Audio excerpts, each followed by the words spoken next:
Hi guys, ito na po yung bago nating unit guys na reader LRL system. Ayan po guys.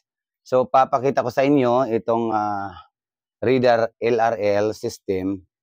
Ayan, nandito po yung power on niya sa likuran. Ayan po siya. So ito guys, double purpose po kasi ito. So dual purpose na po ito guys. Pwede na siyang kabitan ng dowsing. Itong Tesla 4, ayan po. Itong Tesla 4, connected po siya dito. Tapos ito namang 3D scanner niya. Ayan, balot na balot pa po siya. O hindi pa po siya, hindi ko pa tinanggalan ng wrap niya. So, ngayon guys, sa paggamit ito guys, ito yung long range locator niya.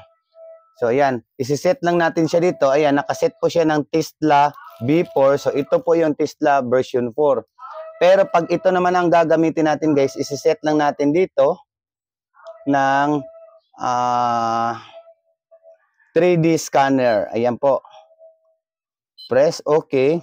Tapos dito sa mode ng 3D, meron tayong pagpipilian dito, audio scanning, 3D scanning, live scanning. Ayan, ang ganda. So tatlo po siya na pwedeng gamitin guys. So una, itong audio scanning muna. So audio scanning, so ito po yung i-on lang natin itong ating radar. Ayan, magko-connecta po siya.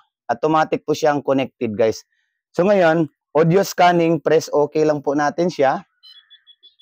Ayan po siya. Magsi-searching na po itong unit guys. Pwede na natin siyang gamitin.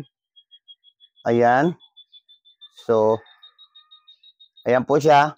So, mapapansin natin guys na nagbibip po siya kung ano yung makikita niya guys. Kung bakal, makikita din natin dito na mayroong bakal dyan sa unahan na natutok niya. Kasi mag-iiba yung sensor dito sa baba guys. Ayan, tignan natin yung sensor guys. Ayan po siya. So, tataas, bababa po yung sensor niya. Depende po kung anong mahagip niya. Kung ginto, ay syempre, tataas po ang kanyang sensor guys. Ayan. Tataas po hanggang 1,000 to 2,000 yung frequency niya.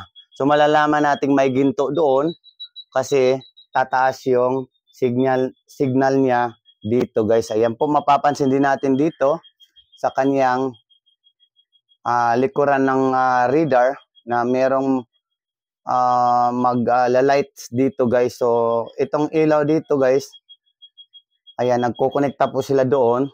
Tapos yung kanyang na-detect is metallic. So, mga metal po kasi nasa loob po tayo ng bahay.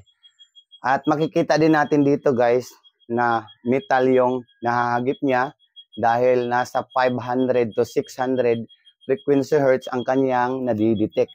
So ngayon guys, gagamitin natin yung itong reader LRL sa 3D naman. Ayan po siya. I-off muna natin itong unit. Pagkatapos dito naman, i-back lang natin. Ayan. So back. So makikita natin dito, Tesla LRL B4. So ito yun guys. Kung gusto nyong ito ang gagamitin guys. Pagsaksak dito guys sa Tesla, ay iilaw itong connected tapos guwok. Pag sinabing guwok, mag-iilaw itong guwok. Ibig sabihin, walk ka na. So maghahanap ka na gamit itong Tesla V4. Pero ngayon, ang mas interesting kasi guys is ito. Kasi baston, nandito na yung sensor niya. Tapos long range locator pa siya. At the same time, scanner pa siya. At ano pa siya guys, live scanning. Meron po siyang live scanning. Ayan. So, ang dami niyang gamit guys. Ayan o, 3D scanning. So, okay. Meron dito 3D scanning at merong live scanning. Ayan. Kahit hindi natin kabitan ng laptop, ayan, pwede nating i-searching gamit ang itong ano guys,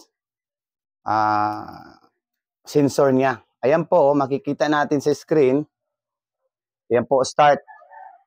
So, ito naman, start searching ito guys. Ayan o.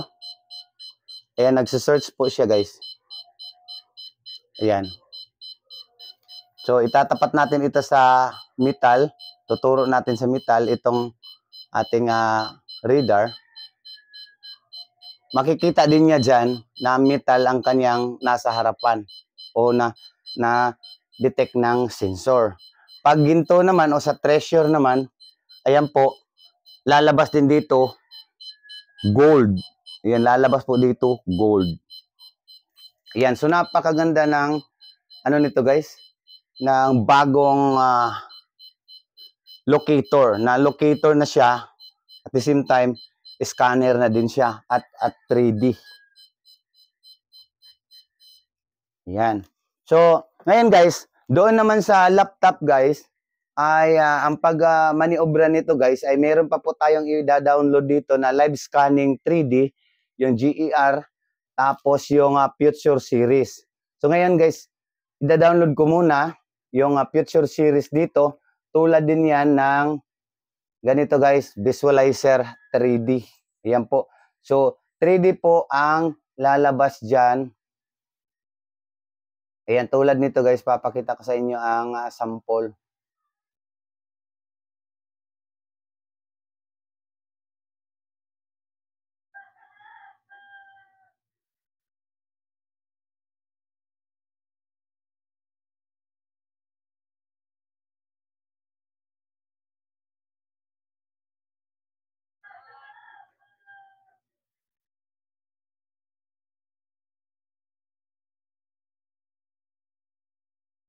Yan, so dito yung 3D guys na lalabas pag live scan naman ang ating gamitin guys. So kaso lang wala ako sa area kasi.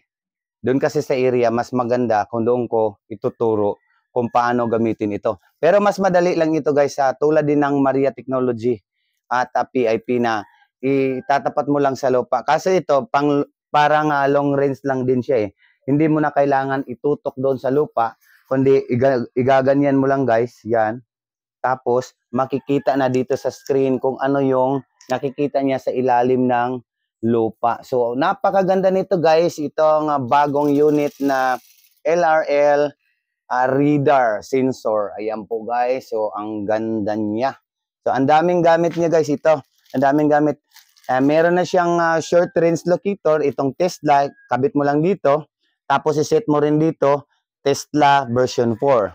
Pag ito namang gagamitin mo guys, 3D, pwedeng Tesla version 5 nandyan, pwedeng 3D scanning, pwedeng audio scanning, pwede ring live scanning, tapos monitored po via laptop. So ang ganda niya guys, so talagang complete package po yan.